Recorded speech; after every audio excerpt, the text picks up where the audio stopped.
할렐루야. 뿌리 깊은 교회 국승호 목사입니다. 이제 곧 얼마 안 있으면 새해인데 모든 성도님들의 가정에 은혜와 기쁨이 충만한 2022년이 되기를 간절히 바라봅니다.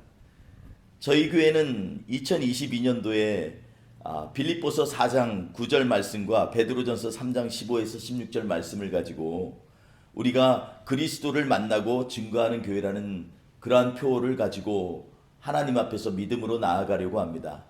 우리 성도님들, 우리가 같이 2022년도는 날마다 새로워지는, 그리고 날마다 주님을 경험하는 그러한 하나님의 귀한 성도님들 되시기를 주의 이름으로 축원드립니다. 빌립보서 4장 9절에는 너희는 내게 보고 배우고 받고 듣고 본 바를 행하라. 그리하면 평강의 하나님이 너희와 함께 하시리라 말씀하셨습니다. 배우면 당연히 받아야만 합니다. 배운 것을 받지 않는 것은 그냥 예배를 드리고 성경 공부하고 그리고 나서 기억에 남지 않는 것과 마찬가지가 되는 것입니다. 그래서 우리는 배우고 그 배운 것을 마음속에 새기고 받아야만 됩니다. 그리고 들은 것이 보여질 때까지 하나님 앞에 기도하며 나아가야만 합니다. 그래서 듣고 본 바를 행하는 믿음의 백성으로 서야만 합니다. 하나님의 평강은 우리에게 놀라운 은혜와 함께 역사하십니다. 그러므로 우리가 빌립보서 4장 9절 말씀처럼 배우고 받고 듣고 본 바를 행하는 하나님의 백성이 되시기를 주의 이름으로 축원드리겠습니다. 또한 너희 마음에 그리스도를 주로 삼아 거룩하게 하고 베드로전서 3장 15절에서 16절에 말씀하고 있습니다. 우리가 너희 마음에 그리스도를 주로 삼아, 이것은 주로 삼을 때만 우리가 거룩하게 된다는 것입니다.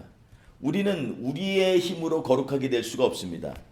하나님께서 우리를 거룩하게 하시는 것은 바로 예수 그리스도를 주로 우리가 믿고 따를 때 가능한 것입니다. 베드로전서 1장 18, 19절에 보면 너희가 알거니와 너희 조상이 물려준 헛된 행실에서 대속함을 받은 것은 은이나 금같이 없어질 것으로 된 것이 아니요 오직 흠없고 점없는 어린 양 같은 그리스도의 보배로운 피로 된 것이니라 말씀하셨습니다. 그러니까 우리는 어린 양이신 예수 그리스도의 보배로운 피로 우리는 거룩함을 받는다는 것입니다.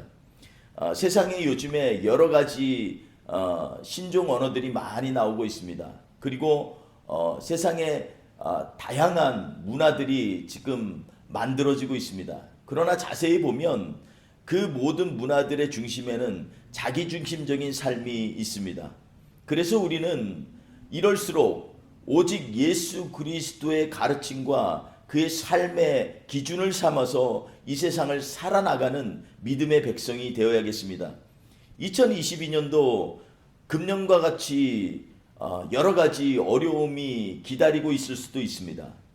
예상치 못한 그런 코로나 전파력 때문에 수많은 나라들이 다시 국경을 폐쇄할 수도 있고, 또 그 이상의 어떠한 전염병이나 간염 증상이 나타날 수도 있습니다. 그러나 그때마다 우리는 우리의 마음을 흔들고 좌로나 우로나 치우치게 하는 모든 세력에서 늘 항상 예수 그리스도를 믿는 믿음의 기초 위에 서서 흔들리지 않아야만 합니다. 그러려면 우리가 그리스도를 주로 삼아야만 합니다. 주라는 것은 그분이 가라 하면 가고 서라 하면 설 수 있는 믿음의 하나님 아버지 앞에 믿음의 자리에 쓰는 것이 바로 주로 삼는 것입니다. 왜냐하면 우리의 삶 가운데에서 처음부터 나이가 들 때까지 혹은 태어나면서부터 죽을 때까지 인생은 누구나 한 번 경험하는 것입니다. 반복되는 것이 아닙니다.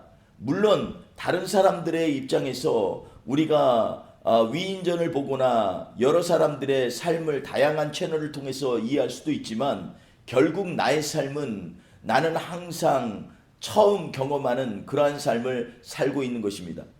그렇기 때문에 우리는 영원히 변하지 않는 우리 예수 그리스도 말씀이신, 그리고 세상을 창조하신 하나님의 아들 독생자를 의지하는 그 믿음으로 살 때 우리는 진리와 평강과 믿음과 감사가 넘쳐나는 하나님의 사람으로 서게 됩니다. 그러므로 우리가 그리스도를 주로 삼을 때 우리는 거룩하게 될 수 있습니다.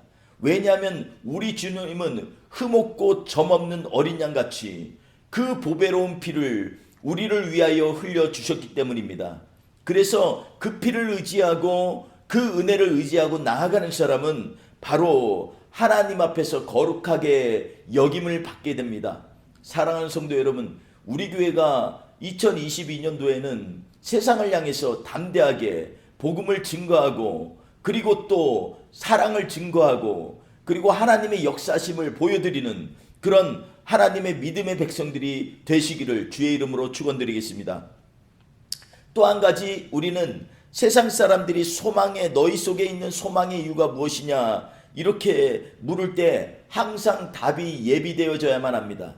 그 얘기는 내가 예수 그리스도를 어떻게 만났는지 그리고 그분을 만난 것이 얼마나 소중한 것인 것을 말로 표현하고 삶으로 간증할 줄 알아야 된다는 것입니다. 요즘 들어서 교회가 약해지는 이유가 뭡니까? 바로 우리는 예수 그리스도를 향한 소망을 묻는 그러한 세상 사람들에게 답을 하기에 애매모호한 삶을 살고 있기 때문입니다. 우리가 만약 예수 그리스도의 복음 안에 깊이 뿌리를 받고 그리고 그 소망의 이유에 대해서 명확히 그러나 온유하고 두려움으로 우리가 설명할 수 있는 그러한 삶의 고백이 있다면 세상 사람들은 다시금 교회로 돌아오게 돼 있다고 저는 믿습니다. 그러므로 이제부터 2022년은 우리가 소망을 묻는 사람들에게 예수 그리스도를 믿는 그 은혜가 얼마나 큰 것인지 항상 대답할 수 있도록 간증하고 고백하는 그러한 삶이 될 수 있도록 하나님의 말씀에 깨어있고 성령을 의지해 살아나가야 될 줄 믿습니다. 한 가지 더, 우리가 선한 양심을 가져야만 합니다. 선한 양심은 우리 스스로 가질 수가 없습니다. 우리의 밭이, 우리의 심령이 기경되어지고 뒤집어져서 완전히 새롭게 될 때에만 우리는 선한 양심의 씨앗이 우리 심령에 박힐 수 있습니다. 사랑하는 성도 여러분, 우리의 힘으로 선하지 못하지만 우리 예수 그리스도의 어린 양의 피와 그분의 말씀의 씨앗이 우리 안에 심겨질 때 우리는 선한 양심을 보여주고 증거하며 그리고 살아나갈 수 있음을 명심하시기 바랍니다. 우리 2022년 우리 뿌리 깊은 교회, 그리스도를 만나고 증거하는 교회로 담대히 주님 앞에 서서 나아가기를 주의 이름으로 축원드리겠습니다. 새해 복 많이 받으십시오. 감사합니다.